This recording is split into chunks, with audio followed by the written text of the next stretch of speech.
Muchas gracias. Mi agradecimiento personal al profesor Félix Lonigro por esta gentil invitación y por supuesto a mi querida amiga, la doctora Adelina Loaino, que ha tenido la gentileza de, primero, invitarme a venir a unas jornadas que también para mí son exóticas, que también son exóticas, como ella lo señala, porque se refieren al derecho constitucional, ¿no? Y estar un profesora de Derecho Internacional en medio de constitucionalistas realmente es un reto. Y también es un reto, y les agradezco mucho la gentileza de venir a conversar conmigo, porque esto es un diálogo, a conversar conmigo, los estudiantes, las y los estudiantes de esta universidad también prestigiosa en Buenos Aires, ¿sí? La Universidad Abierta Iberoamericana, que es como la mía, la Universidad de Lima, una universidad privada, y que también como universidad privada tenemos muchas posibilidades, sin perjuicio de las universidades públicas, pues yo vengo de una universidad pública, la Universidad Nacional de Mayor de San Marcos, estaba en la Universidad de Naúba, y esta interacción es muy importante porque la visión de los abogados y las abogadas siempre es la misma, la búsqueda de la justicia. Y entonces yo jamás supe por qué razón, ¿sí? Por qué razón me gustaba tanto el derecho internacional cuando estudiaba derecho. Y solamente entendí el interés que tenía por esta rama del derecho porque tuve que enfrentar un reto, y de no haber sabido derecho internacional, verdaderamente no hubiera podido superar esta importante etapa de mi vida que involucró a mi familia directa. Y entonces ahí yo supe por qué razón estudiaba y por qué razón me gustaba tanto el derecho internacional. Yo empecé como asistenta de mi profesor Andrés Aramburu, que fue uno de los propulsores de la tesis de las 200 millas en el dominio marítimo, que hoy en día conocemos como zona económica exclusiva, dentro de la Convención de Naciones Unidas sobre Derecho del Mar. Pero entender o sea, en un momento histórico, porque estábamos transitando de una constitución, la constitución del 1933, a la constitución en el Perú, a la constitución de 1979, perdón. Y entonces es todo un traslado, donde por primera vez en el ordenamiento jurídico nacional peruano se va a recepcionar a los tratados como fuente del derecho nacional. Entonces, ese entendimiento todavía no era muy real para los abogados, las abogadas, los jueces, las juezas. Para todo el mundo jurídico también fue un reto. Porque si tú leías las sentencias en esa época, te encontrabas que el juez citaba todo, menos la Constitución. Y también es el proceso donde aparece esta corriente del constitucionalismo, ¿no? Que también llega a nuestros países en general, en Latinoamérica, como consecuencia de haber terminado todas estas etapas de las dictaduras. Entonces hay un encuentro entre el derecho internacional, ¿no? Y el derecho constitucional. ¿Por qué? Porque el derecho constitucional va a empezar a recepcionar a las normas del derecho internacional, específicamente los tratados. Pero llegamos tarde a este proceso, no podemos negar que llegamos tarde a este proceso del constitucionalismo, porque en Europa en 1945, después de la Segunda Guerra Mundial, ya empezó toda la corriente constitucionalista, pero en nuestros países, para el Perú, finales de los 70, en los 80. Sin embargo, en el derecho internacional, como todos sabemos, el tema de la persona humana, la persona como centro del derecho internacional, va a recuperarse, dice Antonio Cansado Trindade. Antonio Cansado Trindade es actualmente juez de la Corte Internacional de Justicia, fue presidente y juez de la Corte Interamericana de Derechos Humanos, profesor de Derecho Internacional Público de la Universidad de Brasilia, y él nos dice que después de la Segunda Guerra Mundial recuperamos al ser humano como centro de este ordenamiento jurídico. Él dice que el ser humano siempre fue centro, pero que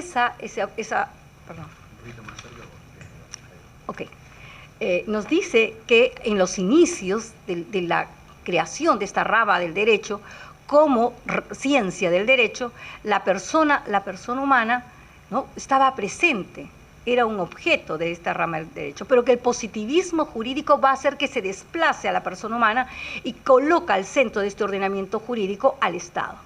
Y es el Estado entonces la razón del derecho internacional y permaneció, ¿no? Y esa razón de Estado va a justificar todo esto que hemos vivido en nuestros países, o sea, en América, ¿no? O sea, porque por la razón de Estado se mató gente, se asesinó personas, se ejecutaron en personas, se las sometió a torturas, se las privó de la libertad por la razón de Estado.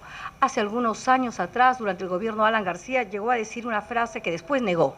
El presidente del Perú, Alan García, en su segundo periodo, ¿qué dijo? Con un tema que se llevaba a cabo en el norte de mi país, en una zona de Cajamarca y de Amazonas, que se llama el tema Conga, por el tema de la explotación de minerales.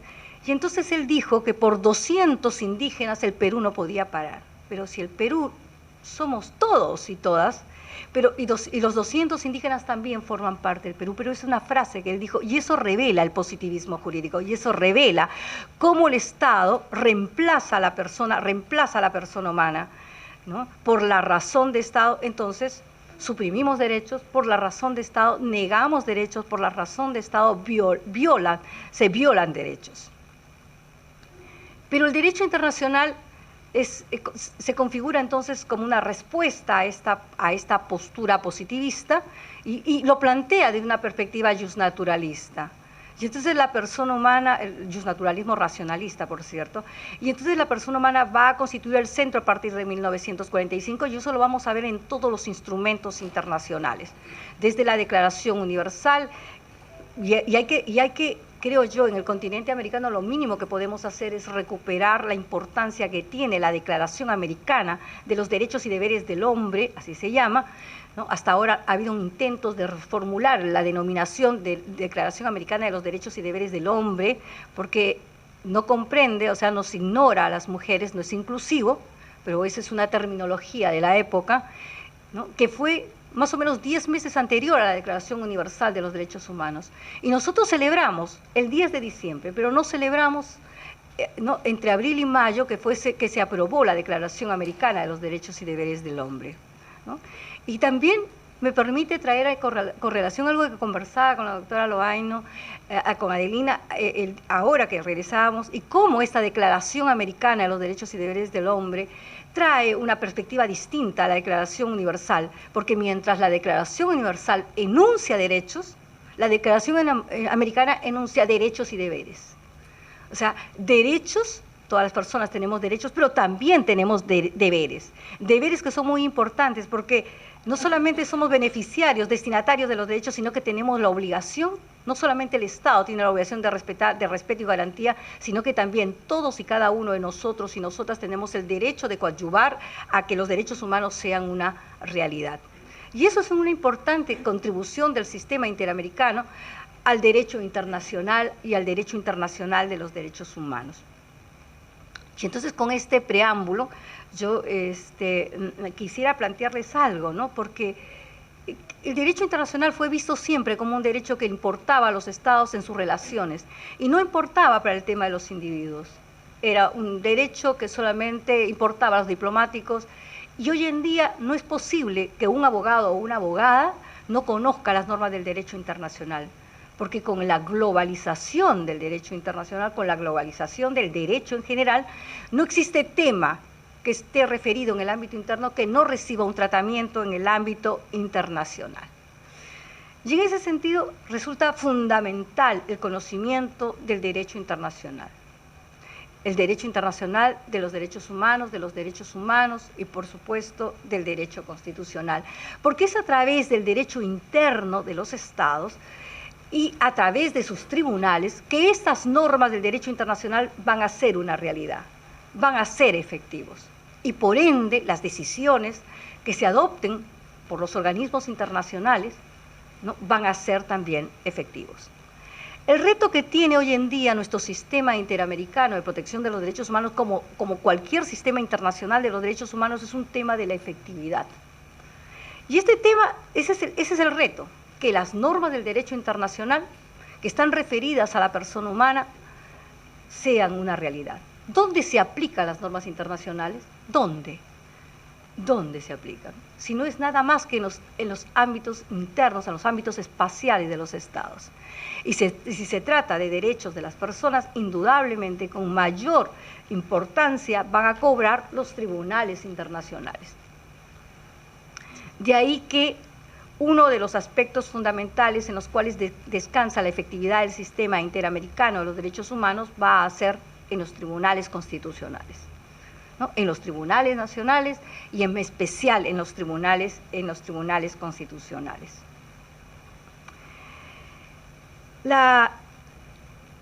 Por eso es que nuestros países, sobre todo el Perú, ha desarrollado una legislación. Otros países lo vienen haciendo a través de la jurisprudencia de sus tribunales, como el Tribunal Colombiano, el Tribunal Constitucional Colombiano, como aquí mismo se viene desarrollando jurisprudencia para el cumplimiento de las decisiones de los órganos de protección en materia de derechos humanos. En el Perú se ha dictado una legislación especial para el cumplimiento. En el Perú se ha declarado que es interés nacional el cumplimiento de las sentencias de los tribunales internacionales. Sin embargo, podemos señalar, sin lugar a equivocarnos, que la mayoría de las sentencias que ha dictado la Corte Interamericana de Derechos Humanos aún no ha sido cumplida. O sea, el cumplimiento ha sido parcial, a pesar de contar con todo un marco legislativo. Pero, como bien señalaba el profesor Lonigro, el sistema interamericano no solamente descansa en un órgano jurisdiccional, sino que tiene otro órgano jurisdiccional, que es la Comisión Interamericana de Derechos Humanos, que desarrolla un procedimiento que es el paso previo para que la Comisión decida o no someter un caso a la Corte Interamericana. Y en ese sentido, otro de los retos fundamentales que tiene es qué pasa con esas decisiones de la Comisión Interamericana de Derechos Humanos.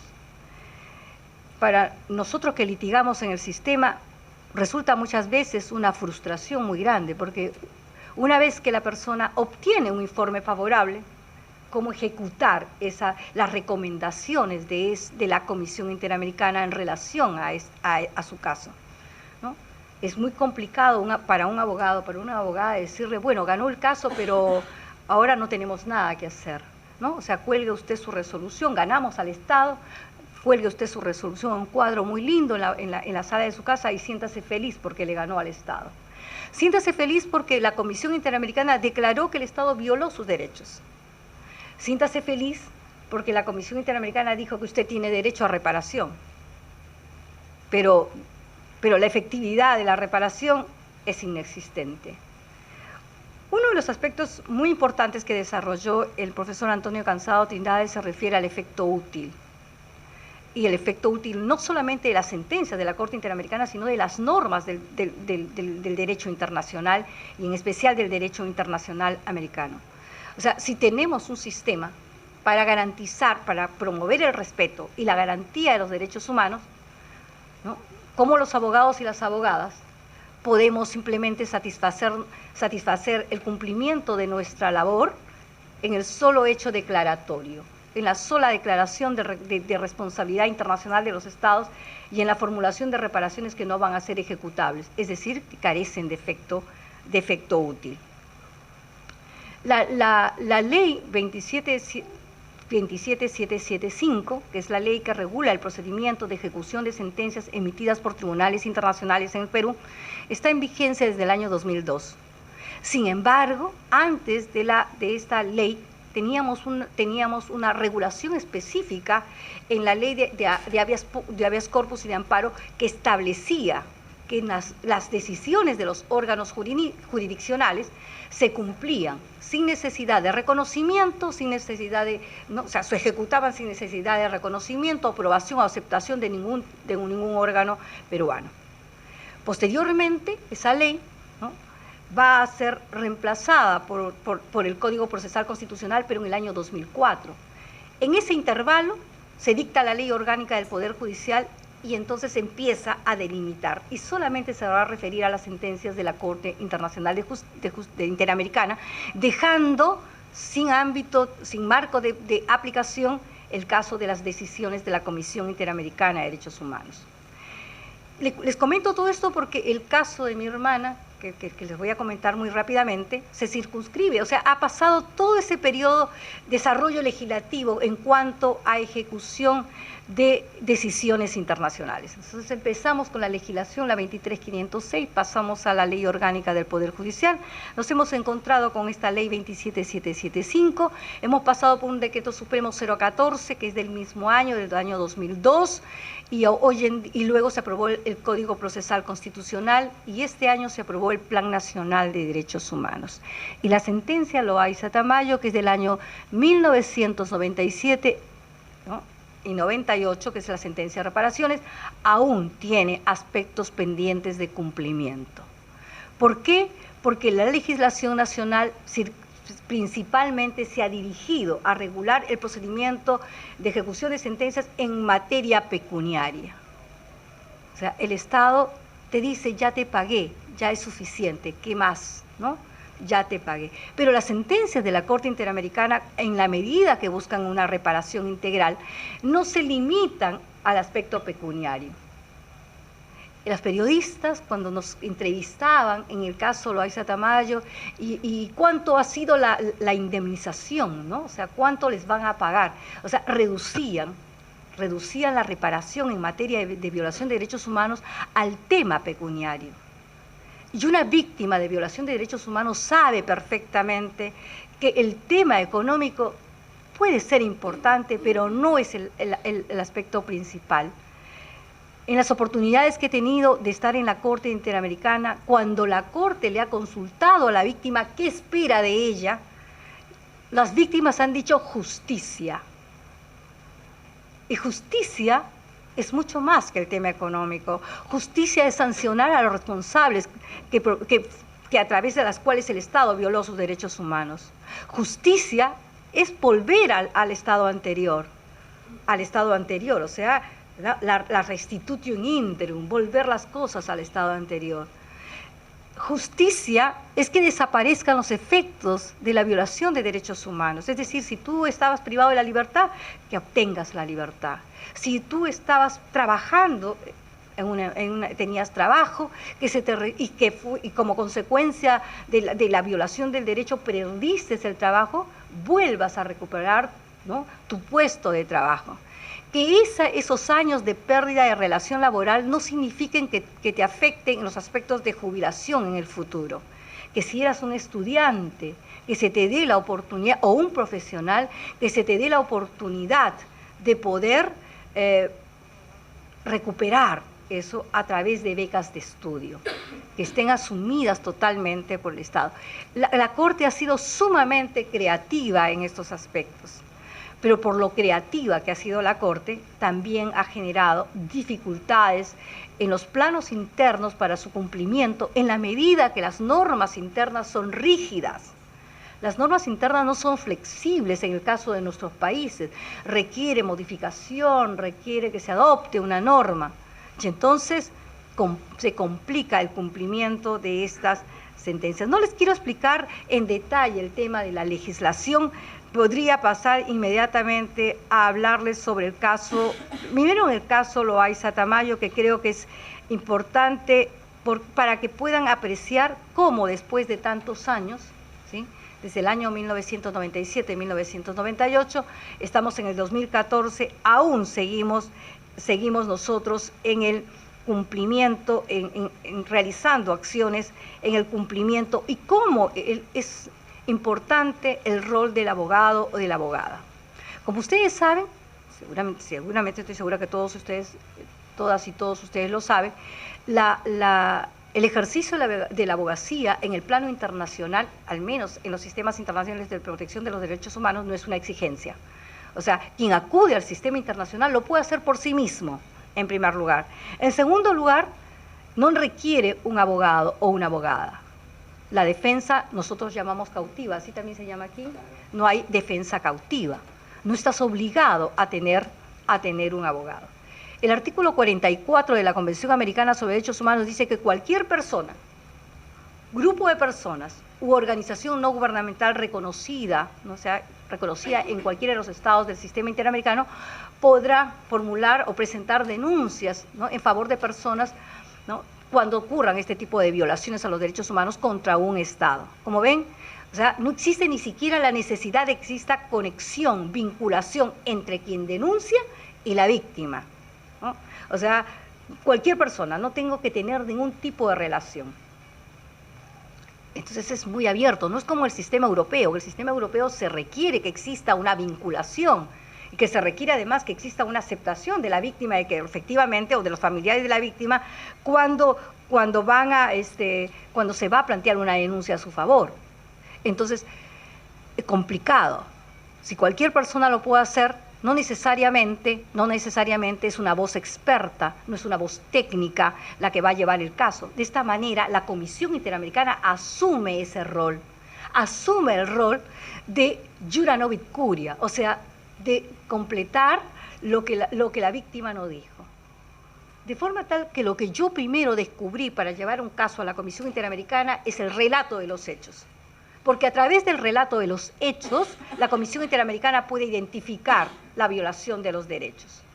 Como cualquier persona lo puede hacer, no tiene que ser un experto, no tiene que ser un abogado o una abogada. Entonces, lo fundamental en el planteamiento, y que estoy hablando del litigio estratégico, lo fundamental en la presentación de una denuncia, de un caso a la Comisión Interamericana, es la descripción de los hechos. Un segundo elemento fundamental es la no adjetivización, o sea, no adjetivar, porque cuando adjetivas, subjetivizas. Y entonces el que lee, el abogado de la Comisión Interamericana, ¿no?, ya siente que está siendo influenciado, él quiere conocer los hechos. Los hechos hablan por sí mismos. Y entonces acá debemos hacer una precisión que me recordó hoy día Adelina, que tenía que señalarla, como señalé ayer. En el derecho internacional, los hechos, ¿no es cierto?, ¿cuáles son los hechos? La Constitución es un hecho para el derecho internacional. No se asusten, por favor, los constitucionalistas, con todo respeto, pero para el derecho internacional, para los organismos de protección internacional de los derechos humanos, la Constitución, las leyes, las normas secundarias, las sentencias, las decisiones de los órganos administrativos son hechos, a través del cual la Comisión o la Corte Interamericana pueden determinar que efectivamente se está violando una obligación de la Convención Americana sobre Derechos Humanos, un derecho humano reconocido en la Convención Americana. Entonces, esto que hoy en día es muy importante porque justamente la actividad que desarrollaron ayer se refería al control de convencionalidad, es lo que normalmente hace la Comisión Interamericana y hace la Corte Interamericana. No lo llamaba así, no le decía control de convencionalidad, sino simplemente estaba determinando si el Estado cumplía o no cumplía las obligaciones que emanaban, en este caso, de la Convención Americana sobre Derechos Humanos. Lo que sí es nuevo, por supuesto, es el control de convencionalidad que están haciendo los Estados. Eso sí es nuevo y eso parte, como hablaba ayer Adelina, del tema del diálogo interjurisdiccional que se está planteando y que se está tratando de llevar a cabo entre los sistemas internacionales de protección de los derechos humanos, sobre todo entre la Corte Interamericana de Derechos Humanos, las Cortes Internacionales y los tribunales nacionales. Entonces, debemos tener en cuenta eso muy presente, que el derecho interno, sea ley, sea constitución, sea sentencia, es un hecho. ¿Por qué pierden los estados? ¿Por qué pierde el Estado peruano? Ha perdido todos sus casos o casi todos sus casos. ¿Por qué ha perdido? Porque el Estado planteaba su defensa a partir de ¿qué? De la existencia de su ley. Decía, pero mi derecho interno me faculta a privarle la libertad a una persona, a incomunicar a una persona, pero mi derecho interno me permite desviarla de su jurisdicción natural y enviarla a un tribunal militar, mi derecho me lo permite. Y entonces, como si el derecho nacional le iba a proteger o lo iba a eximir de responsabilidad internacional. Pero para los que estudian derecho internacional, en el derecho internacional se basa en un principio fundamental que es el principio pacta sunt servanda. Y ese principio fundamental, pacta sunt servanda, que está reconocido en la costumbre internacional y ha sido recogido en la Convención de Viena sobre Derechos de los Tratados, en el artículo 26, y también ahora les voy a explicar el artículo 27, el pacta sunt servanda tiene dos expresiones normativas. una obligación positiva y una obligación negativa. La obligación positiva del Pacta Sunt Servanda es que el Estado asume la obligación de adoptar medidas de derecho interno, incluidas las legislativas, ¿sí? Medidas en general de derecho interno, incluidas las legislativas, para garantizar el cumplimiento de una obligación internacional, ¿no? Y una expresión negativa, la obligación del Estado de no invocar su derecho interno para fundamentar el incumplimiento de una obligación internacional. Entonces, como ven, este principio tiene dos expresiones que son de carácter fundamental. Si el Estado y sus abogados y sus abogadas no lo entienden, definitivamente están perdidos en el sistema internacional y no existe ninguna posibilidad de ganar ningún litigio en el sistema internacional.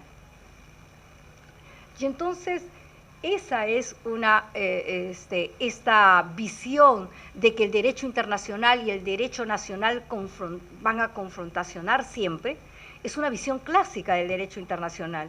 Nosotros pensamos que el derecho internacional y el derecho nacional están conflictuando, están contraponiéndose, están en litigio ambos ordenamientos jurídicos. Sin embargo, y esa era una visión clásica del derecho internacional, ¿no? La teoría monista, la teoría dualista nos señalaban esto y nos expresaban que las relaciones entre ambos ordenamientos jurídicos se daban en relaciones de subordinación, en sus relaciones de jerarquía. Sin embargo, visto desde la teoría justnaturalista, no se plantean esos términos. Visto de la perspectiva de la protección de los derechos de la persona humana, no se plantean en esos términos, sino que hoy en día se plantea una tercera teoría, que es la teoría de mixta o de coordinación, que sostiene que ambos ordenamientos jurídicos, ¿no?, coordinan, se complementan, colaboran entre sí. ¿Para qué? Para la mejor protección de los derechos de la persona humana. En ese sentido, es algo que también debemos entender, que el derecho internacional solamente establece un estándar mínimo de protección de los derechos humanos. No es el estándar máximo como pensamos aquí y como el Estado cree. No, el derecho internacional de los derechos humanos solamente establece un estándar mínimo de protección. Si el Estado desea ampliar ese estándar, lo puede hacer por sí mismo. Y entonces el juez, el tribunal, ¿qué debe hacer? ¿Cuál es la norma que debe aplicar? ¿El derecho internacional o el derecho nacional? Lo que debe aplicar es la norma que mayor protección otorga a la persona humana. O sea, eso es lo que plantea esa teoría mixta o la teoría de coordinación, ¿no? Y entonces, pero la única fuente del derecho internacional que ha reconocido y que ha sido incorporado en su ordenamiento jurídico también son los tratados, ¿verdad? Pero el derecho internacional tiene muchas más fuentes. ¿Qué pasa con la costumbre internacional? ¿Qué pasa con los principios del derecho internacional? ¿No? Entonces, estoy encontrando, porque estoy revisando la bibliografía de diversos países, y estoy encontrando cómo los tribunales nacionales vienen aplicando las normas de jus cogens y las normas del soft law, ¿no? O sea, en el derecho internacional encontramos que no solamente a la definición clásica que hemos encontrado en normas escritas, normas consuetudinarias, encontramos una norma que es una norma consuetudinaria, pero que de carácter perentorio, de carácter imperativo, respecto a los cuales los estados ya no pueden pactar. Y esa es la norma de jus cogens, una norma imperativa de derecho internacional general, o sea, de derecho consuetudinario, respecto a los estados no pueden pactar. O sea, el derecho internacional totalmente voluntarista se ha relativizado con la presencia de estas normas de jus cogens. ¿Y qué es lo que está haciendo, por ejemplo, el Tribunal Constitucional peruano? El Tribunal Constitucional peruano está aplicando, invocando las normas de jus cogens por criterios interpretativos, para dar contenido, ¿no?, para interpretar las normas fundamentales que reconoce la Constitución del Estado. Aun cuando la propia Constitución no ha reconocido a otras fuentes del derecho internacional, no ha incorporado a otras fuentes del derecho internacional que no sean los tratados. Y esto proviene ¿de dónde? De la jurisprudencia de la Corte Interamericana de Derechos Humanos, que lo que está haciendo es darle contenido a los derechos que contiene esta convención. ¿Ustedes han leído el artículo 19 de la Convención Americana sobre Derechos Humanos? Que se refiere a los derechos del niño. Y dice de manera muy general que, la sociedad, la familia, el Estado están en la obligación de garantizar los derechos de los niños. ¿Y cuáles son estos derechos? ¿Cuáles son estos derechos? Los derechos de los niños, una abstracción. Entonces el juez Antonio Gansado Trindade está utilizando lo que él llama, ya me olvidé el término, otra vez, está generando, o sea, todo un conjunto, dice, todas estas normas de derecho internacional, ¿sí?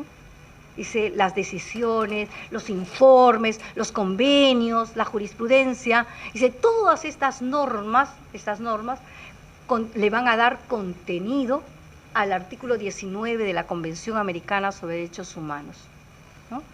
Entonces se está utilizando toda esta legislación y eso es lo que están haciendo hoy en día también nuestros tribunales. ¿Bien? ¿No? Pero sigamos con lo nuestro, que es el reto del cumplimiento de las sentencias de la Corte Interamericana de Derechos Humanos en el caso Loaiza Tamayo. En el caso Loaiza Tamayo, la Corte declaró que se había violado el derecho a la libertad, el derecho a la integridad personal, el derecho a las garantías judiciales, el derecho a la protección judicial o tutela judicial, como se dice en el derecho interno, incluido el principio ne bis in idem. Esto dio lugar, ¿no? María Elena Loaiza era profesora universitaria, profesora en un colegio, trabajaba en la Escuela Nacional, en un colegio secundario, en la Escuela Nacional de Arte Dramático, trabajaba todo el día. Además tenía 2 hijos, ¿no? Estaba separada, y entonces era padre y madre de sus hijos. La Corte Interamericana considera, en este caso, que además, o sea, introduce un concepto fundamental que ustedes lo deben haber visto, y si no lo han visto lo verán en el futuro, que es el concepto daño al proyecto de vida. Esto que está en el Código Civil, porque el profesor Carlos Fernández Cesareo en el Perú fue el que desarrolló este concepto en el Perú, ¿no? Cuando se refería a daño a la persona. Daño a la persona, daño a la salud, daño al proyecto de vida. Y lo explica de manera magnífica cuando habla del caso de un accidente, de un pianista que sufre un accidente, pierde las manos, se acabó el proyecto de vida de este pianista. Ya no más podrá ser pianista, concertista, ya no podrá ser más porque ya no hay forma. De manera tal que en este caso la representación de la víctima, ¿no?, decidió incluir este concepto para que la Corte se pronunciara por este daño al proyecto de vida. María Elena Loaiza no era una estudiante de Derecho, además de todo lo que les acabo de decir, era estudiante de Derecho en la Universidad Nacional Mayor de San Marcos, estaba en el primer año. Entonces, fíjense ustedes se preguntan, ¿se frustró el proyecto de vida de María Elena Loaiza? O sea, como madre, se frustró como madre, porque sus hijos tenían una 14 y el otro tenía 10 años, entre 15 o 10 años. Esos niños pasaron sin su madre más o menos 5 años en que ella permaneció detenida. O sea, esa pérdida de la oportunidad de ser la madre de niños adolescentes y recuperarlo después produjo un quiebre sustantivo en la relación madre-hijo que no se puede entender si no se visibiliza, si no están ahí presentes. Porque los hijos le dijeron, tú no estuviste cuando yo te necesitaba. Y ella le dirá, pues yo no pude estar, pero tú no estuviste. No le importa, a los niños, a los adolescentes, no les interesa saber por qué razones no estuvo la madre o el padre. Solamente es el hecho fáctico de que ella no estuvo. Y eso ha producido, realmente les puedo decir, en confianza, para poder entender la dimensión del daño, que eso es un proceso, está tratando, ella continúa tratando de recuperar la relación madre-hijo, madre-hija, ¿no? Y eso es un aspecto, ¿no?, que creo que es el más importante de todo este daño, porque en el tema profesional, María Elena Loaiza decía, yo soy muy feliz cuando lo digo, porque mi hermana acaba de terminar el año pasado la profesión de Derecho, así como ustedes, regresó a la aula de clases, es mayor que yo, imagínense, así que era una alumna grande, pero empeñosa y estudiosa, y por supuesto acaba de terminar el año pasado la formación de Derecho, y espero que pronto sea abogada, y abogada como nosotros acá, y como ustedes lo serán en el futuro, ¿no? Pero ha sido difícil, no es lo mismo. Ella me dice, yo he sido su profesora en San Marcos, del curso de Derecho Internacional Público, ella me dice, no es lo mismo, me cuesta más para estudiar, me cuesta más, la agilidad que tienen los chicos, las chicas, es distinto, ¿no? Se perdió muchos años del sistema informático, de verdad, de toda la tecnología se la perdió. Y hoy en día también tiene su laptop, tiene su tablet y también está intentando, pero fueron años complicados y años difíciles, años de recuperación, sí. Oh, sí, no. Sí, yo les voy a comentar porque tienes razón. Porque ustedes dirán, pues, bueno, la detuvieron y punto. No, me les quiero contar. María Elena Loaiza era profesora universitaria y como profesora como nosotros, como nosotras aquí, y ella estudiaba pedagogía, estudió pedagogía, estudió servicio social, o sea, licenciada en pedagogía, licenciada en servicio social, y su siguiente carrera era la profesión de abogacía. Y ustedes dirán, pero ¿por qué estudia tanto esta muchacha? ¿Qué le pasó? ¿Qué necesidad había de tener tanto conocimiento? Su especialidad era historia y filosofía. Esa es su especialidad en educación. Entonces ella empezó a enseñar filosofía en servicio social. ¿Por qué? Porque era licenciada en servicio social y entonces empezó a enseñar filosofía. Y entonces dijo, yo voy a estudiar también derecho porque yo voy a enseñar filosofía del derecho, para ir ampliando, porque ustedes saben, filosofía es un solo curso. Entonces un curso acá, un curso en otra universidad, iba a tener que pasear en todas las universidades. Lo que quería ella era poder enseñar filosofía de manera transversal. Y empezó a estudiar, ¿no? En una carrera, otra carrera. Y además, como era pedagoga, enseñaba en la Escuela Nacional de Arte Dramático pedagogía universitaria, metodología, seminario de investigación, ¿no? Y en el colegio enseñaba historia. Entonces ella, en la universidad, una estudiante se le acerca, ¿no? Muchos estudiantes, porque en la Universidad de San Martín de Porres, que es la universidad privada donde ella enseñaba, los alumnos buscaban un asesor metodológico para hacer la tesis. Y cobraban los profesores, o sea, porque no era, en la universidad te daban un asesor de la materia, pero no te daban un asesor de metodología. Y los estudiantes requerían, para plantear su tesis, su investigación, un asesor. Se le acerca una alumna y esta alumna le dice, profesora, yo quiero que usted me asesore. Esta alumna es una estudiante de matemáticas, pero ella ni siquiera se entera porque ella va como ustedes han visto, va de un lugar a otro. Caminando, ella está saliendo de la universidad, se le acerca una persona, la aborda, así como no, hijita, ya nos vemos otro día, sí, me traes tu planteamiento. Entonces se iban viendo. El hecho es de que esta alumna, en un momento determinado, mi hermana es licenciada en el servicio social, le dice, profesora, mire, mi amiga, su mamá vive con su padrastro y su padrastro le está haciendo insinuaciones sexuales, la está acosando y ella necesita un lugar donde vivir, por favor, profesora, usted tiene algún lugar donde podría. Y ella primero vivía con mis padres, ¿no? Porque estaba separada y estaba construyendo una casa. Y entonces le dice, pero usted tiene, porque la chica le había hecho seguimiento y como mi hermana conversa mucho con la gente, le encanta a las personas, yo soy más cortante. Debo decirlo, reconocerlo. Yo soy más cortante, sí, no, adiós, estoy ocupada. Ya, te recibo, a las 10 de la mañana en mi cubículo, te recibo, no es problema.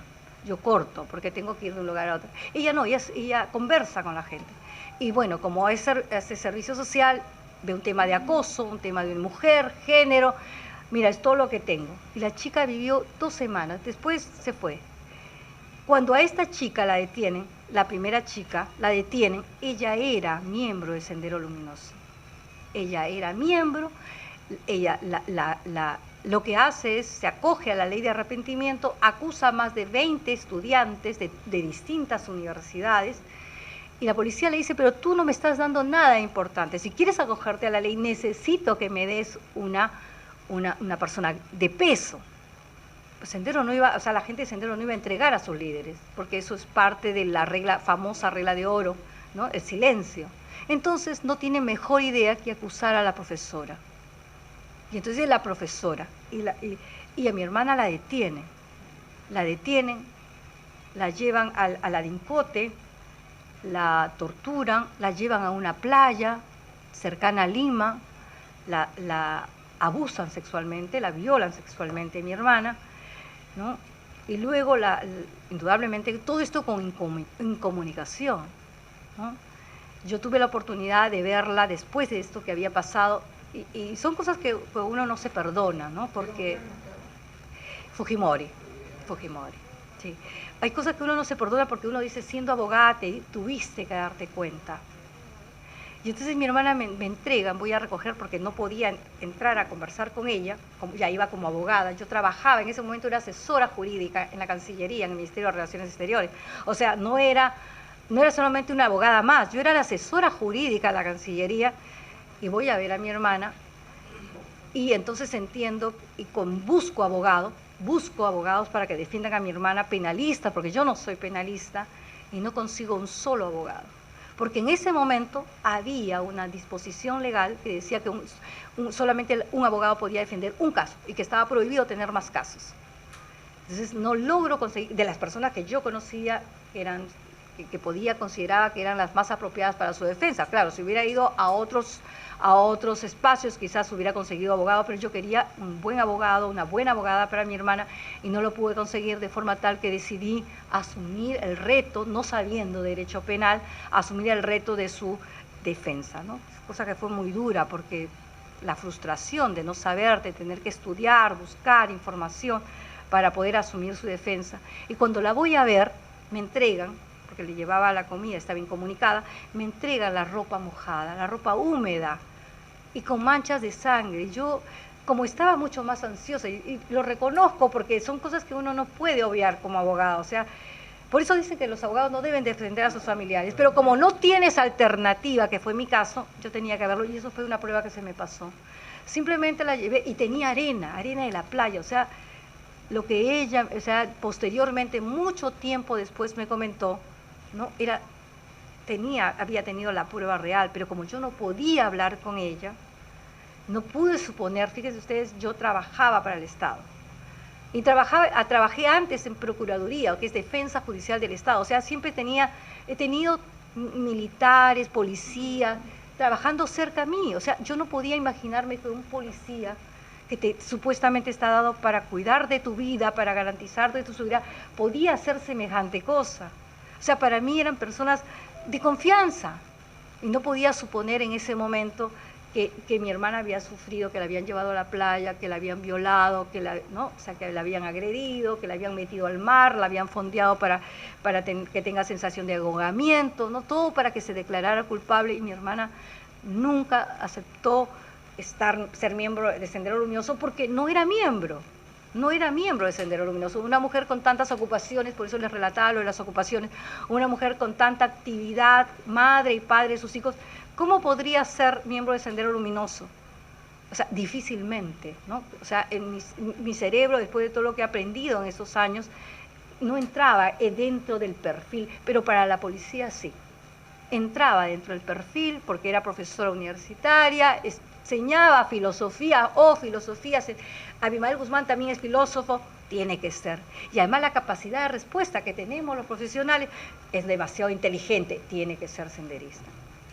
O sea, esos prejuicios, increíble, o sea, el hecho de pensar, el hecho de razonar, el hecho de tener conocimientos era un indicio de ser terrorista, o sea, gravísimo, es gravísimo.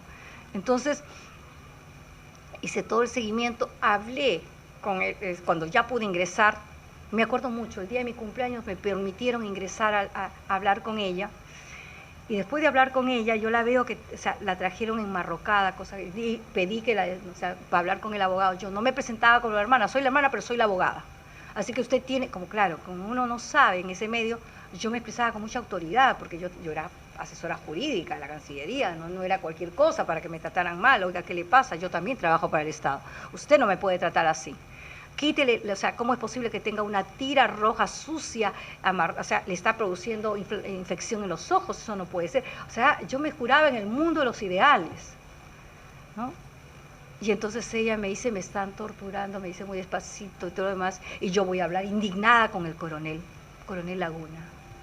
Coronel Laguna, le digo, vengo a hablar con usted porque esto no es posible. O sea, está bien, usted puede investigar todo lo que quiera, pero usted no la puede torturar, no la puede dañar, no la puede someter. ¿Cómo es posible que esté en esas condiciones? Mire, usted no se ha bañado nunca, no se ha lavado la cara. ¿Cómo es posible? No se cambia de ropa, eso no puede ser, es indigno. Claro, yo y mi rollo a los derechos humanos, ¿no? Mi rollo a los derechos humanos. El tipo miraba y después de un rato me miró y estaba en una sala así, ¿no? Y me miró y tenía fotografías en todo alrededor, así, todo alrededor. Y me dice, ¿y usted conoce a alguien de estas personas? Y yo las miro, todititas, yo no tenía la menor idea quiénes eran, pero los pobres eran, claro, estaban todos despeinados, estaban todos maltrechos, ¿no? Claro, les habían tomado la foto después de detenerlos, golpearlos y todo lo demás, pero además eran líderes de Sendero Luminoso. Entonces lo que el tipo quería ver si yo conocía a alguno para inmediatamente detenerme. Ahí le dije, coronel, ¿cómo se le ocurre? Pero si están todos feitos, ¿cómo voy a conocer yo a esta gente? ¿Cómo se le ocurre, no? O sea, fíjense ustedes mi ingenuidad, yo reconozco y lo digo en voz alta, ¿verdad? Porque era ingenua, yo vivía en el mundo de un mundo, pues, o sea, en las nubes, ¿no? Tenía otro mundo. No, ¿cómo se le ocurre? Y luego me lleva a otra sala y me dice, mire, todo esto es lo que se le ha encontrado a su hermana. Armas, miles de cosas. Y yo, oiga, coronel, le dije, oiga, usted, yo sé leer. Aquí dice que fue fulano, sutano, mengano, así que no me cuente cuentos. Luego me sentó y me dijo, ¿usted sabe quién puede morir en 1000 pedazos? No sé, le dije, no tengo la menor idea. Será pues Tupac Amaru, ¿no? Porque Tupac Amaru, que lo jalan, ¿no? No, me dijo, con un coche bomba. Ah, verdad, tiene razón usted. Le dije, sí, es una posibilidad, pero no se me ocurrió. Yo pensé en Tupac Amaru.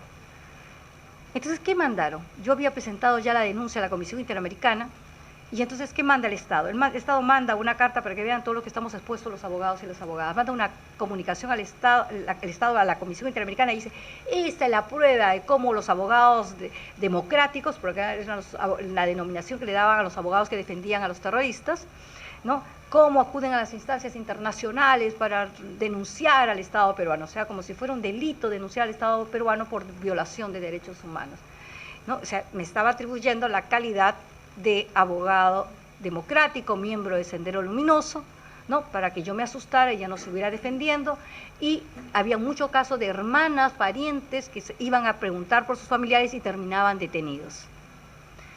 Entonces la Comisión Interamericana le mandó una respuesta muy fuerte al Estado peruano, le dijo, esta es la prueba de cómo el Estado involucra a personas inocentes por solamente el hecho del ejercicio de la defensa, ¿no? El hecho es que la Comisión Interamericana termina su informe, y este informe, o sea, yo aprendí, fíjense ustedes que yo aprendí el procedimiento defendiendo a mi hermana. Entonces, por ejemplo, escribí un artículo sobre la solución amistosa, que publicaron, si no me equivoco, en el Anuario de Derecho Internacional de Navarra, ¿no? Hice también una sobre Amicus Curiae y sobre solución amistosa. Ese es el tiempo en que yo me dedicaba a estudiar para defender a mi hermana. Y dije, bueno, o sea, porque parte del procedimiento era la solución amistosa. Entonces presenté un escrito y dije, teniendo en cuenta la característica de este caso, el comportamiento del Estado, esto no da lugar a ninguna solución amistosa, de forma tal que la representación de la víctima señala claramente a la Comisión Interamericana que no está dispuesta a alcanzar ningún acuerdo de solución amistosa. Con eso cerré una etapa. Era la primera vez que la Comisión Interamericana resolvía un caso aproximadamente 1 año y medio, que era el tiempo más corto. Todo el tiempo que se demoraba la Comisión Interamericana en emitir un informe sobre una denuncia era más o menos 5 años. 5 años comisión, 5 años en la Corte, eran 10 años. Esta es la primera vez que la Comisión Interamericana saca un caso, adopta un informe en 1 año y medio. Y ustedes se preguntarán por qué. Bueno, les voy a contar. Esto se debe a que con mi formación jurídica planteé el caso de manera jurídica. O sea, presenté los hechos, planteé los derechos, hice el contraste hecho y derecho, control de convencionalidad, pero hecha por el abogado, ¿no? La abogada en este caso, demostré cómo con estos hechos se había violado el derecho, ¿no? Y fui muy descriptiva. Eso ayudó mucho y adjunté pruebas. O sea, no había forma de sacar fotocopia del expediente. Iba, copiaba, escribía y luego lo transcribía. Y decía, esto pertenece al folio tal, página tal, lo que sea. Entonces, yo documenté a la Comisión Interamericana, tenía pruebas. Esto no era usual. Hasta ese momento la práctica era que las organizaciones no gubernamentales plantearan casos, y como planteaban cientos de casos, no tenían el cuidado necesario como para documentar los casos. O sea, simplemente relataban los hechos y los mandaban. Por eso es que la Comisión Interamericana al final adopta informes en bloque y dice, en este caso, porque el Estado no respondió Decía, se ha acreditado la responsabilidad internacional del Estado y el Estado tiene que reparar, punto. No desarrollaba más y el caso no podía ir a la comisión. Pero un caso tan bien documentado, aunque no fue planteado por una ONG, esa era una de las primeras veces donde un abogado independiente llevaba un caso, ¿no?, a la Comisión Interamericana. Y entonces era una novedad para ellos, porque todos eran ONGs.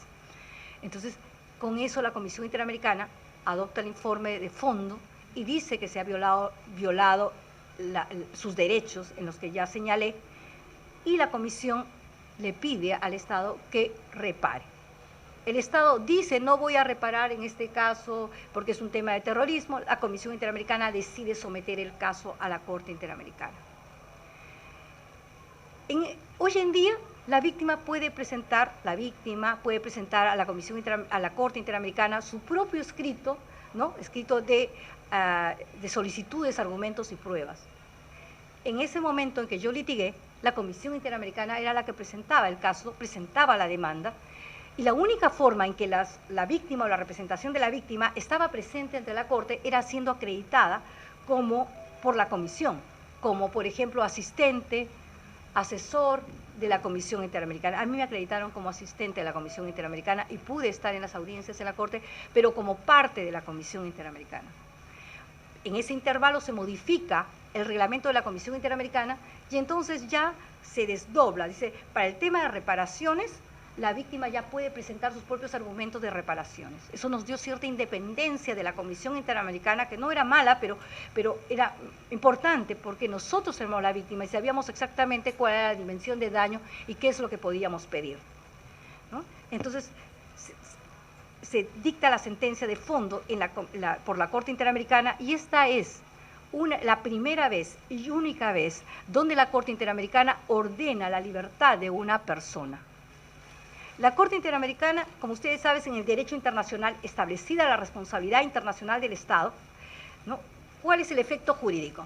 O sea, una vez que se establece la responsabilidad internacional del Estado, se producen dos efectos jurídicos. El cese del hecho internacionalmente ilícito y la obligación de reparar, ¿no? O sea, son dos efectos jurídicos. O sea, la responsabilidad internacional es la relación jurídica que se plantea entre el Estado, que lesiona una obligación, que incumple una obligación internacional, y el Estado que se ve lesionado o perjudicado por el incumplimiento de una obligación internacional, en el derecho internacional. Esa relación jurídica de responsabilidad internacional produce dos efectos jurídicos. Uno, el cese del hecho internacionalmente ilícito, y en segundo lugar, la obligación de reparar. La Corte establece que el Estado violó el derecho a la libertad de María Elena Loaiza y ordena que el Estado peruano la ponga en libertad como consecuencia de la violación del principio non bis in idem. Porque María Elena Loaiza había sido juzgada en un primer momento por el fuero militar, fue absuelta. Sin embargo, a pesar de haber sido absuelta del delito de traición a la patria, el Tribunal Militar decide remitir el caso al fuero ordinario para que sea juzgada esta vez por delito de terrorismo, ¿no? Y en ese fuero ordinario es que es condenada a 20 años. La Corte Interamericana dice que se ha producido la violación del principio ne bis in idem, por la cual una persona no puede ser perseguida dos veces, ¿no?, por el mismo hecho histórico, y en consecuencia ordena la libertad. Y este es el primer caso, único caso de la Corte Interamericana en que ordena la libertad de una persona viva. O sea, ya había habido un caso anterior de persona viva, en el caso, creo, si no me equivoco, en el caso del amparo contra Venezuela. Había una persona viva, un sobreviviente, ¿no? Pero en este caso era una persona viva que estaba privada de la libertad y que recupera su libertad gracias a la Corte Interamericana de Derechos Humanos.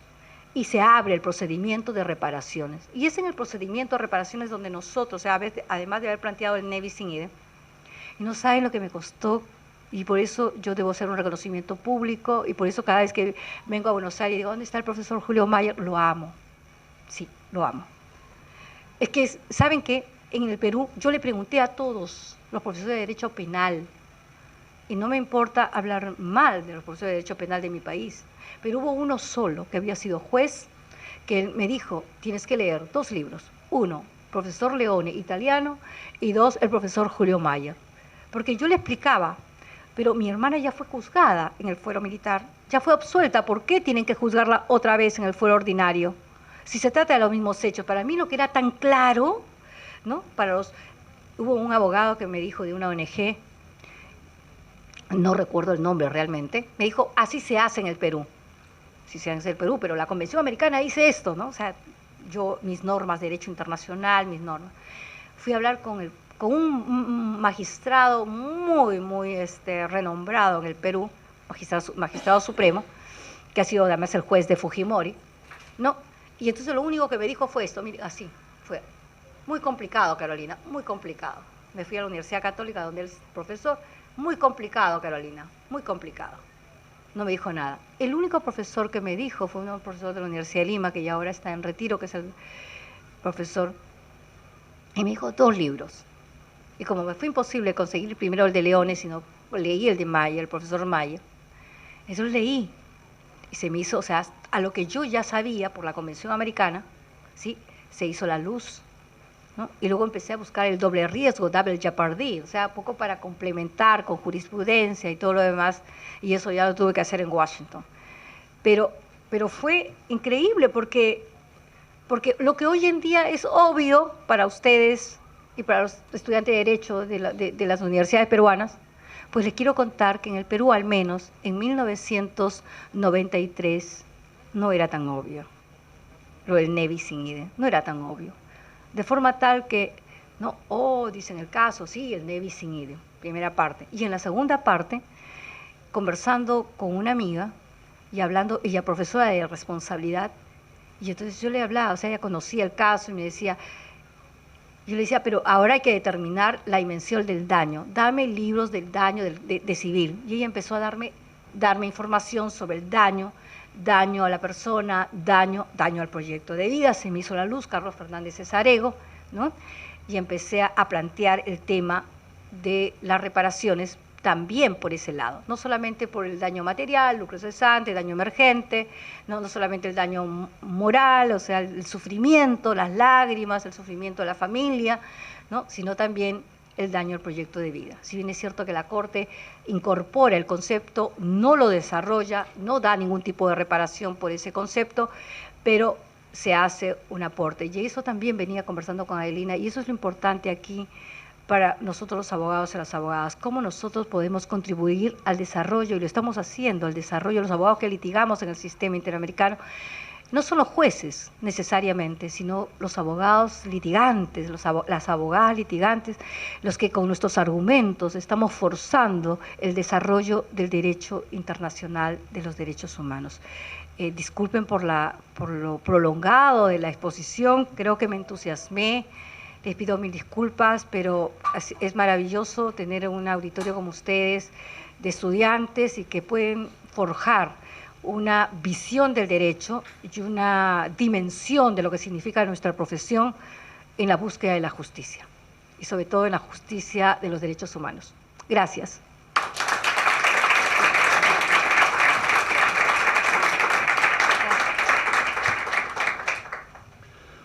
Bueno, a ver, interesante por los hechos relatados, interesante porque el relato lo hizo una de sus protagonistas, no relató lo que le pasó a otro, relató lo que le pasó a ella, y el relato multiplica su interés porque lo hace de un modo didáctico, se trata de una docente. Entonces todo eso armó un combo que genera la concentración de la atención, que de eso se trata. O sea, usted logró lo que no logramos nosotros durante mucho tiempo. Creo que justamente por eso, después de escuchar, uno tiene como cierta conmoción, porque algunas cosas contadas son humanamente delicadas, y uno se pone en la piel de quien lo cuenta y en la experiencia de quien lo cuenta, ¿no? Entonces tal vez por ese motivo a lo mejor a ustedes les haya quedado algo que tenga que ver simplemente con la curiosidad de lo que contó la doctora Loaysa Tamayo, o a lo mejor algo que tiene que ver con el ejercicio mismo de la profesión, tal vez más frío el tema, pero que puede tener que tiene que ver con el ejercicio de la profesión, con algo que a lo mejor a ustedes se les despierta. Uno nunca sabe por dónde despiertan las vocaciones en determinados, por determinadas materias o por determinadas ramas del derecho, ¿no? Entonces digo, si a alguno le quedó alguna inquietud o algún comentario que quiera hacer, es el momento en el que por un ratito más dejaremos que la profesora cuente que responda a sus inquietudes. Sí.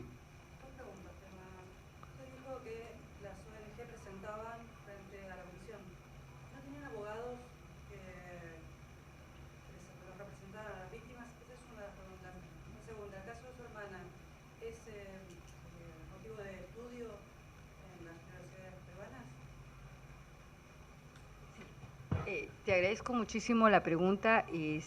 Sí, en relación a las ONGs, las organizaciones no gubernamentales precisamente en el Perú se van a empezar a formar a partir de la Católica, Universidad Católica, que tiene todo un periodo muy interesante y básicamente por sociólogos, antropólogos y no necesariamente por abogados. O sea, los abogados eran lo último que había, ¿no? Hoy en día las ONGs tienen muchos abogados, pero en esa época no, el número de abogados era mínimo, ¿sí? Pero adicionalmente, mira, yo estoy aquí y se lo he dicho siempre, ahora yo soy la que de vez en cuando les da consultoría, ellos me preguntan a mí sobre temas de admisibilidad, si se reúnen los requisitos o no, pero en esa época se suponía que ellos eran los expertos.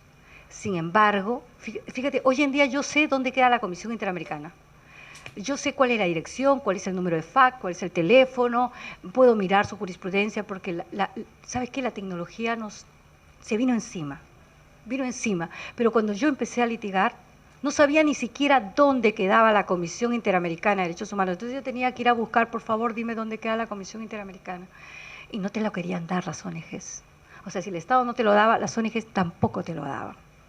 Yo estuve muy molesta en una época de mi vida con las ONGs, muy molesta, porque además ellos también decían lo siguiente, y es un mensaje que fue dañino.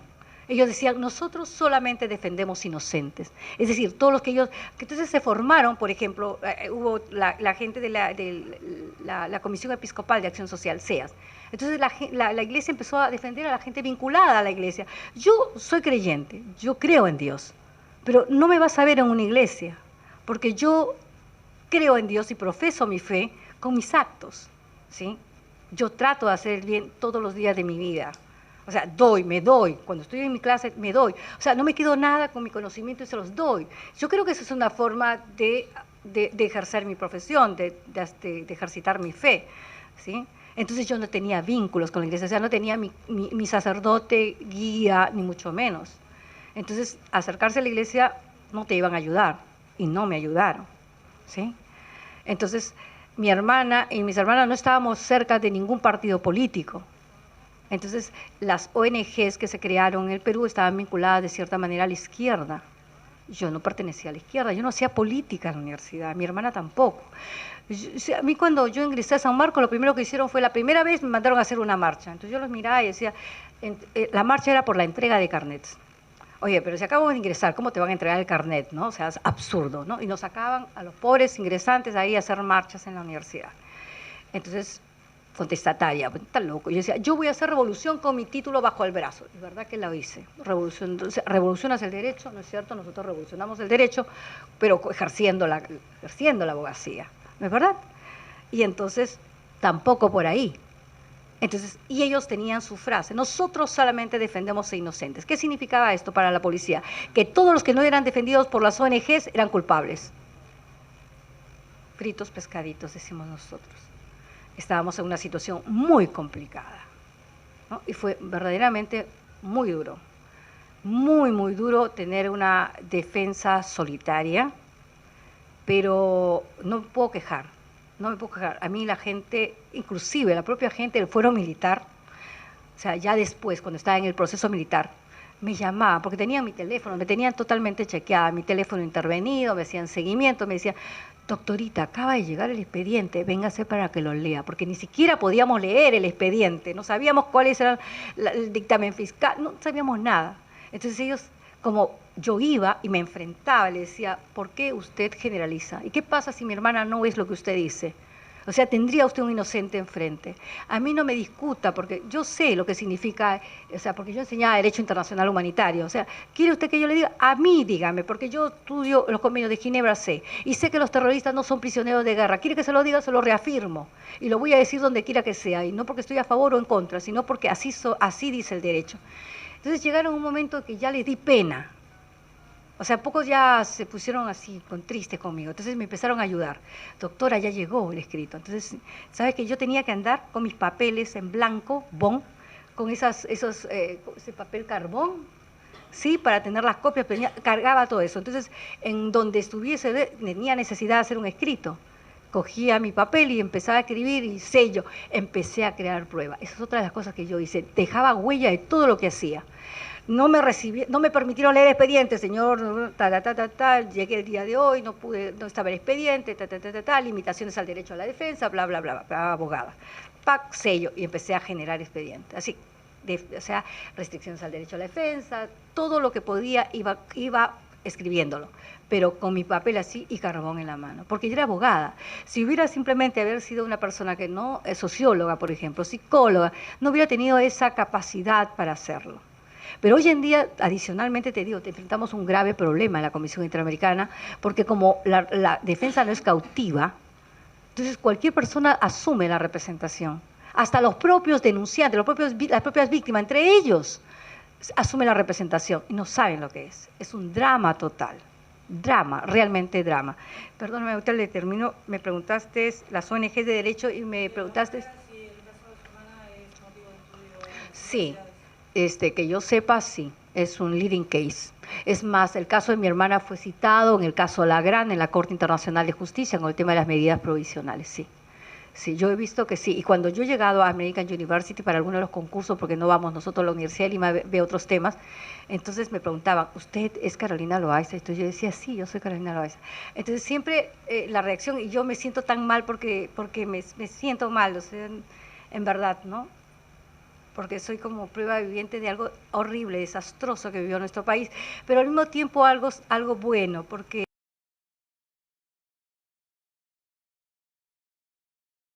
es anterior al caso Castillo-Petruzzi, que ya ordena definitivamente la adecuación de la legislación antiterrorista. Pero ya en el caso Loaiza Tamayo, la Corte dice, tiene que adecuarse a la legislación antiterrorista. No es que no lo haya hecho, o sea, nosotros empezamos. El caso de amnistía se vio también en el caso Loaiza Tamayo, pero en unos párrafos, porque nosotros le dijimos, o sea, queremos justicia, que se investigue y sancione a los responsables. Pero ojo, en el Perú hay leyes de amnistía y no va a ser posible. Y la Corte dice que se levanten toda medida que pueda impedir la investigación y sanción a los responsables. Y eso ya lo desarrolla posteriormente en el caso Barrios Altos. O sea, pero ya estaba ahí habla de impunidad. O sea, hay muchas cosas, es verdad que la sentencia tiene muchísimas cosas, pero yo creo que eso fue porque además de estar yo, que soy abogada, o sea, no soy una maravilla, preguntaba mucho. O sea, iba a un amigo profesor, iba a otro amigo profesor, iba a todos los amigos profesores y les consultaba todo. En verdad, no es producto de una sola persona, es producto de la solidaridad de mis colegas profesores y profesoras, sí. Gracias. Sí, perdóname, perdóname, él fue primero. Perdóname. Yo le quería preguntar que en el tema, bueno, acá tuvimos también un proceso de dictadura donde capaz que preguntar y en algunos sentidos a una persona juega en contra y no sé cómo fue en el caso de usted el haber llevado este caso que habrá sido de suma importancia en su país, si usted tuvo presiones y qué garantías le daban a usted de la Comisión Internacional para, como garantía física hacia usted y hacia la víctima en este caso. O sea, bueno, ¿cómo se trata y si no se trata, o sea, que sí. ocurrieron un riesgo, cómo ahora se está tratando a futuro? Sí, bueno, yo justo le comentaba a Elena que yo tuve 3 atentados, un mismo día. Los demás ni me di cuenta, porque como yo soy despistada, yo digo Dios me ama, y verdad que me ama, Dios me ama, porque verdad que no estaría acá si Dios no me amara, porque 3 atentados en un día con el auto, o sea, cosas increíbles, y todo lo demás, o sea, yo iba, por ejemplo, al penal todos los días, o sea, todos los miércoles, religiosamente iba todos los miércoles, nunca, o sea, porque los abogados podíamos hacer la visita los miércoles, los familiares una vez al mes, 30 minutos, y solamente familiares directos. Entonces la posibilidad de, mi desesperación era que mi hermana estuviese bien. Y entonces la única forma de poder certificar que estuviese bien era que yo fuera a visitarla todas las semanas como abogada. Pero eso suponía exponerme a toda una revisión. No saben lo que era. O sea, te tocaban por todas partes, te hacían sacar los zapatos, ¿no? Entonces yo ideé una cosa, disculpen que les cuente, aquí también. Yo ideé una cosa. Yo me mandé a hacer todos mis vestiditos con abertura adelante, ¿sí? Entonces eran mujeres la policía. Entonces abría el vestido y le decía, mira, pero no toques, porque el que toca paga. Y sonreía. Es que yo tenía que ponerle la chispa porque si no, es que ya, ¿me entiende? Yo tengo que conservar algo de dignidad. No podía tampoco, ya frente a esta exposición física, yo tenía que tener algo de dignidad, levantarme. Entonces, ¿qué más quieres revisar? ¿No? Además, mi contacto con mi hermana era a través de un locutorio que tenía doble malla. Era tan finita la malla que yo solamente veía una sombra y escuchaba la voz. No la podía ver, ¿no? O sea, ya se imagina. Entonces, la que lloraba era yo. Yo lloraba. O sea, no sabe lo que lloraba. Me inundaba en llanto, mojaba hasta el vestido. O sea, todo lo que lloraba. Y mi hermana, no llores, no le puedes dar gusto a esta gente, no llores. Y yo lloraba. Y mis colegas, o sea, todo tiene una razón de ser, ¿no? Una colega que tenía mucho contacto con el director del penal, y entonces le dijo, oye, ¿cómo es posible que hagas esto? Y es colega como yo, es una chica decente, ¿no? ¿Cómo la tratas de esa manera? Entonces me empezó a facilitar las cosas. Entonces a veces, o sea, como un gesto, el director del penal, que estaba prohibido, sacaba a mi hermana para que yo pudiese darle un abrazo. Duro porque no la podía tocar, no le podía tocar ni siquiera un dedo, decirle te quiero mucho, estamos contigo. Ese calor humano era casi imposible. Entonces él tenía la generosidad, una generosidad de sacarla algunas veces en unos minutos, o sea, ni siquiera 5 minutos, unos minutos y listo. Entonces ya la vi, está bien, está sana, ya me podía ir tranquila, ¿no? Y algunas veces, ¿sabe lo que hacía? Me permitía entrar a la cocina. Y entonces el coronel me decía, le invito a almorzar, doctora. ¿Cómo no, coronel? Muchas gracias. Y traía a mi hermana para que se sentara conmigo. Yo le digo, yo no puedo quejarme. O sea, no todos los policías son malos, no todas las personas son malas, no todo es malo. Hay seres humanos buenos, hay seres humanos con sentimiento, hay seres humanos que son capaces de reaccionar frente a esta situación y dentro de toda la injusticia tratan ellos, inclusive poniéndose en riesgo, de darnos una muestra de su humanidad, ¿no?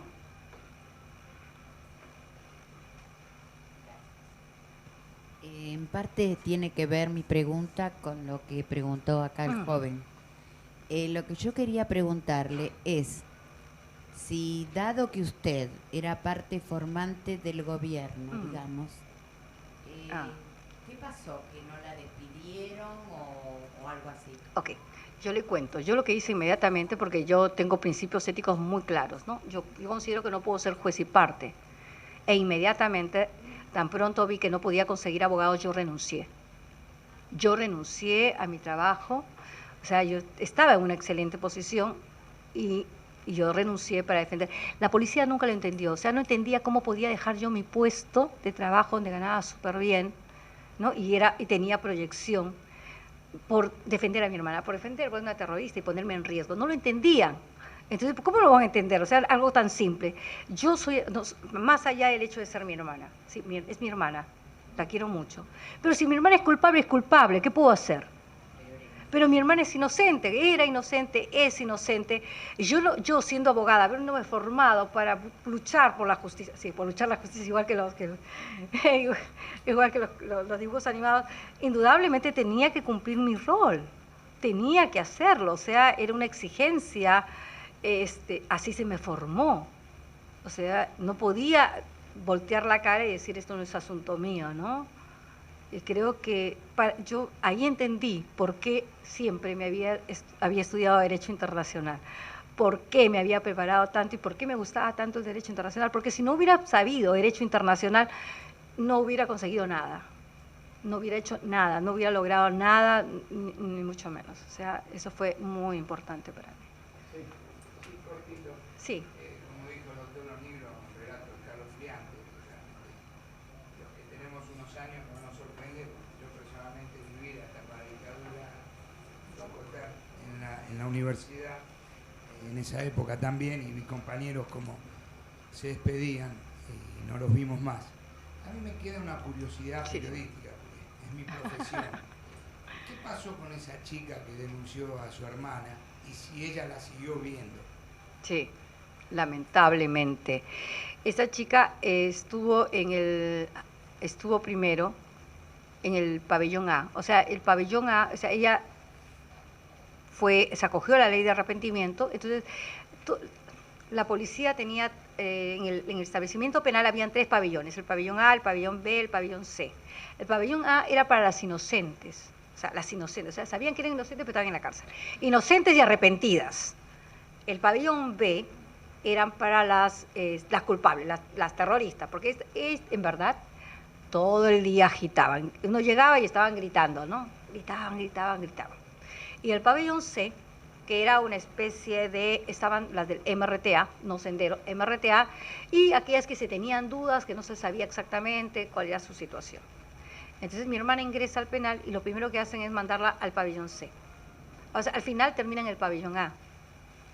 Termina en el pabellón A de las inocentes y las arrepentidas. Y ahí es donde se encuentra con esta chica, porque la chica estaba detenida. Y esta chica, la policía la sacaba periódicamente en las noches para que fuera a acusar a otra persona, porque ella tenía un código. Entonces tú puedes leer los expedientes y está su código, ¿no? Porque ella acusó, no sabe, a cientos de personas. Y luego salió en libertad. Salió en libertad, regia ella. Se reincorporó, estaba enseñando matemáticas en un colegio. La prensa la sacó y luego ya empezaron a cubrirla. Sí. Sí, es que yo no sé cómo una persona puede vivir en paz después de todo lo que hizo, hacerle daño a tanta gente, ¿no? Y además ella se jactaba de eso, porque la policía además dice que las llevaban a bailar, las llevaban a tomar, las llevaban a comer. Claro, o sea, mire, si fuera senderista, hasta como senderista lo hubiera respetado. Ya, bueno, ya te equivocaste, sí, pero lo otro, o sea, las dos cosas juntas ya era realmente totalmente amoral, ¿no? Porque él sabía el daño que le hacía a todo el resto. Vamos a la última. Sí. Profesora, doctora, una pregunta. Usted al comienzo de su exposición mencionó que hubo daños subjetivos que quizás el Estado no iba a poder resarcir y hasta el día de hoy no los ha resarcido, que son, por ejemplo, la clausura del proyecto de vida que tenía su hermana. ¿Hay algún proyecto en su país para tratar de enmendar ese error? Lamentablemente, yo le digo, nosotros tenemos lo que acaba de aprobarse ahora recientemente, es el tema del Plan Nacional de Derechos Humanos. Pero lamentablemente en el país, todo lo que tenga que ver con el tema de terrorismo, o sea, no distinguen, todo terrorismo inmediatamente todo el mundo se paraliza, todo el mundo tiene prejuicios y es un problema muy grave. O sea, todo lo que tenga que ver con terrorismo. Entonces, yo le digo, al menos mi hermana siente ella, yo le digo, el hecho mismo de haber terminado su profesión, para ella es un logro.